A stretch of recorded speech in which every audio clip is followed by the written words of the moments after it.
भगवान परमात्मा ज्या वेळेला निजधामाला जातात आणि भगवान परमात्मा निजधामाला गेल्यानंतर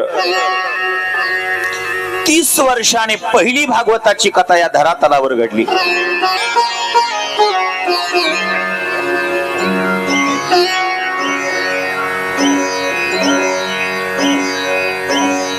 भाद्रपद महिन्यातल्या शुक्ल नवमीला भागवताची कथा शुकाचार्यांनी राजा परीक्षितीला सांगितली. पहिला संवाद.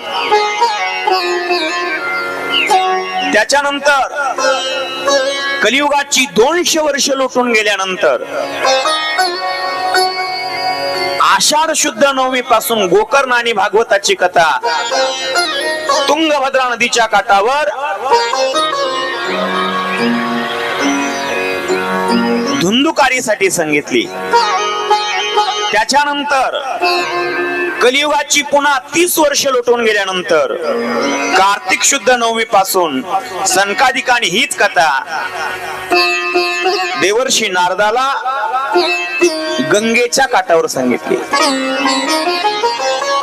आणि त्याच्यानंतर 1000 वर्ष लोटून गेल्यानंतर नैमिषारण्यामध्ये सूत ऋषींनी शुकाचार्याने ही भागवताची कथा सांगितली. 4 वेगळे वक्ते, 4 वेगळे श्रोते, 4 वेगळे ठिकाण, 4 वेगळे महिने, पण 4ही महिन्यातली 4ही ठिकाणाची, 4ही वक्त्याची आणि 4ही श्रोत्यांची जी कथा सुरू झाली ती नवमीला सुरू झाली शुक्ल पक्षातल्या. इथे भागवताचं महात्म्य थांबवतात आणि भागवताच्या पहिल्या स्कंदाला प्रारंभ करतात. भागवतामध्ये मुळात 12 स्कंद आहेत, 335 अध्याय आहेत आणि 18,000 श्लोक आहेत असं म्हणतात. पण जर गणना केली तर 18,000 भरत नाहीत. पहिल्या स्कंदामध्ये 19 अध्याय आहेत आणि 812 श्लोक आहेत.